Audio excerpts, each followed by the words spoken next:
Okay guys, so let's do a few examples.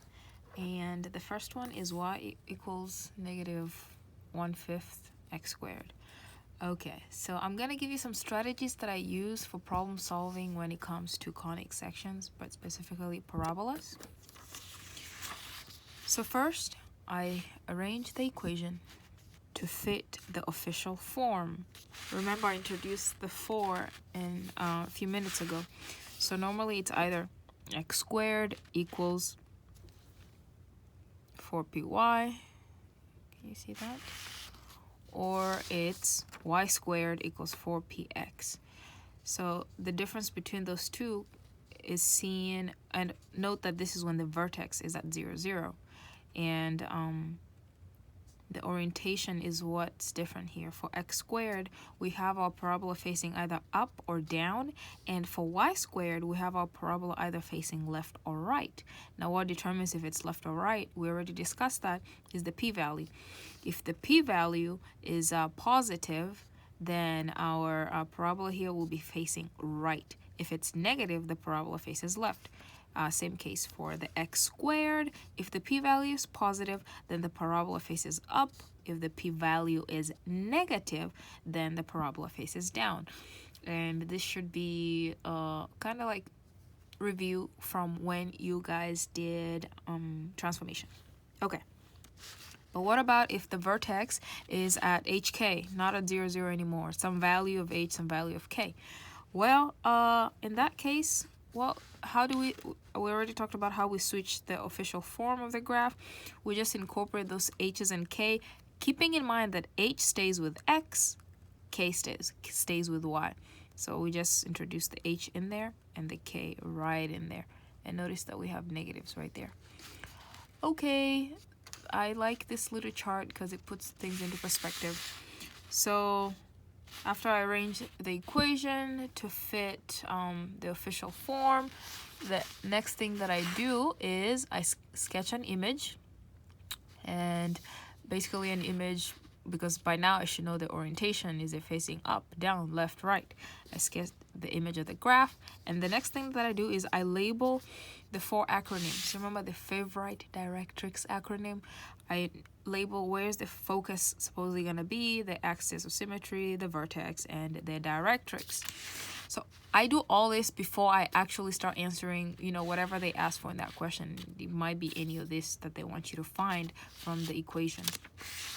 And then just some things to, because there are lots of variables, just some things to keep straight is if you have an equation that has an x squared, which our first example here actually has the x squared term, then normally that renders that the axis of parabola will be a x equals some number.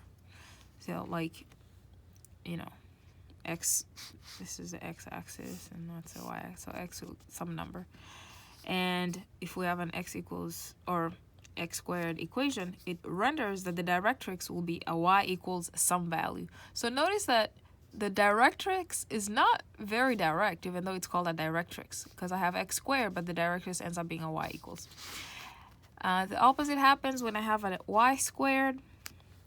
Basically, the y squared, again, the directrix is really tricky. It's supposed to be direct, but not quite, because for y squared, the directrix will be a y equals some value. And then for the axis of the parabola, then we'll have, it was y squared, then it's y equals some value, okay?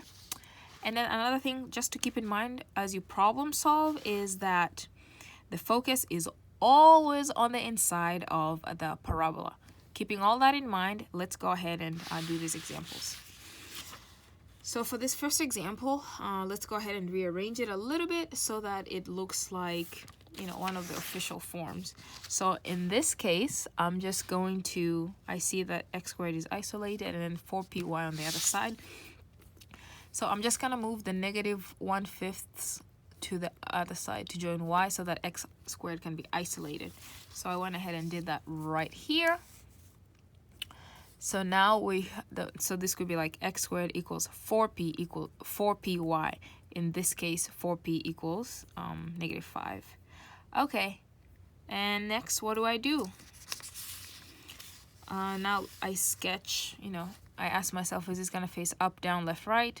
I see an x squared, so it's either up or down. I'm already eliminating other options. I see a -5, definitely gonna face down. Let's sketch that.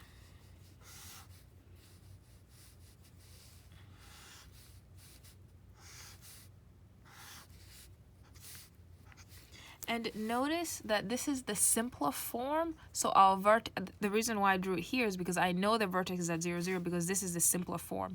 Nothing is attached to the x, or also nothing is attached to the x before it's squared, nothing is attached to the y. I mean, like, no value is attached to it to transform it. It's the simpler form. So I knew that had to be my vertex. So now the directrix will come right about here, and then the focus is always on the inside. So remember, this 4p is really important because it's going to tell us this p distance, which is that right there, but also that right there. My image is not up to proportion. So this distance p is the same as distance p because the vertex is like the midpoint between the directrix and the focus, okay? So if this is p, it's also got to be p here. So how do we find p? So from the official form, we know that we have x squared equals 4py. So set up the equation. X squared equals 4py. So 4p has to equal -5. So I have 4p equals -5. And then I need to isolate for p. That means I'll divide both sides by 4. And this two will cancel out, so p equals -5/4. Okay, so I have the p-value. So this p equals -5/4, and this p-value equals -5/4. Okay, I think we can start filling in some of these now. Okay, so where's the vertex at? It's the simpler form, so the vertex has got to be at 0, 0. And then next thing we want to look at is, where's the directrix at? Okay, the directrix is all the way up here. And remember, the directrix is not so direct as it should be. So if I had x squared, my directrix is going to be y equals. So I can go ahead and put y equals. And we don't know that value yet, but we can find it. And notice, okay, I should put absolute value here since p is a distance. Okay. All right, so from, how do we know what that value is? Okay, we know at this point, the y value is 0. We can tell even from here. So moving up 5/4 distance, what will the y value here be? Yeah, it will be y equals 5/4, because that's 5/4, and then continue growing on the y. Okay, next thing we need is the axis of symmetry. This is the nice one because it's direct. So for the axis of symmetry, since I had an x squared, it's going to be an x equals. In this case, we just take the x value from the vertex, which is 0. And then the focus is all the way in here. So the focus is actually a point. So I need like the x value and the y value of the focus. Okay, so notice the focus is on this axis of symmetry, or axis of the parabola. So what will our x value be? Yeah, that's correct. The x value right there is just 0, and then I start moving, so x value is 0. But how about the y value? Is it still 0? So we're at 0, but now we move down here. It's no longer at 0. It's at -5/4 down from that, so -5/4. So that's one example. The other example that I had is this one right here. So this one has, okay, we see a 0 there. We need to rearrange it a little bit because we need to match that up to look like one of these. One of these. So, okay. Y squared. So I'm just going to leave this here and take this over to the other side, okay? So I did that over here. So I negate everything that was on this side. I just put a negative and took the whole thing back there. Okay, so notice now our vertex is no longer at 0, 0. Where is it at? There are a bit of changes here. So our vertex will be at, okay, so we go with the x value first and then the y value. So the x value is at, so this is the vertex.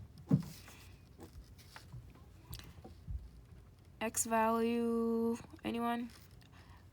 So normally it's combined with a negative, but I see a positive. So that should tell me that it must have already been a negative, so that when you combine it with the negative that's normally in here, it gave me a positive. So the x value will be -3 of the vertex, and the y value will be just 2. Good. Okay, orientation. Will this be facing up, down, left, right? Y squared. This should tell me that it's either left or right.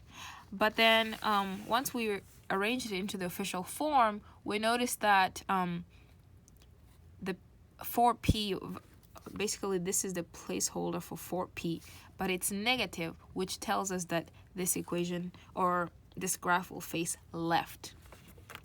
So then I can do a rough sketch. And I already know that my vertex is at -3, 2. So 1, 2, 3, count up 2, so like right there. And it's gonna face left, like that. And okay, so the vertex is always in, sorry, that's the vertex. The focus is always inside. All right, and the directrix will be somewhere back here. Okay, so let's actually find these values. Focus right here. Vertex, we already have that. It's -3, 2. Okay, let's find that p-value. We can find the p-value by equating whatever is in front of the term that's not squared. So 4p equals, in this case it's just a negative, so it will be -1. So p has to equal -1 over 4. Okay, so basically p tells me, I'm just gonna guess that my directrix is right here. So p tells me that from that location to the directrix we have a p. From that same location, which is the vertex, to the focus, we also have p. But hey, now we have the p-value. The p-value is -1 over 4. So p equals -1 over 4. So at this point, I just go ahead and I can just deal with my directrix first. So notice that the equation was y squared. The directrix again, not very direct, so the directrix in this case will be x equals what term? X equals, we don't know what that is, but we do know that at this point the x value of the vertex is 2, so it will be 2. And if I'm moving right, I can just add that distance. Again, I need to put my absolute values here. P is just a distance. So that will be 2, because this point is -3, 2. 2, because we're, okay, I'm confusing myself a little bit, sorry. Okay. X distance, cool. Yeah, no, we're okay. Everything is fine. 2, because, so I actually wrote this wrong, my bad. We need to rotate this. So this is 2. Oh, no, it's right. I don't know why I'm confusing myself. Sorry, guys. Okay, -2. Okay. Take the x value, which is -3. -3, and add 1/4. And that will give us the location of the directrix, again, which is never direct because we have y squared. Now it's x equals. And then we move on to the axis of symmetry, which in this case, the axis is always straightforward. We had a y squared, so the axis of symmetry will be a y equals. And normally for this one, you just go to the vertex and grab whatever it's telling you, x or y. So y value here is 2. And then the focus, which is inside, which has 2 points, an x and a y. For the x term, okay, sure, I start out at -3, but then I move p points over. So I'll start it at -3, but I'll subtract 1/4 to give me the x value. And for the y value, it's really the same. This is the major axis, and the major axis was at the value of 2. That's how we solve these.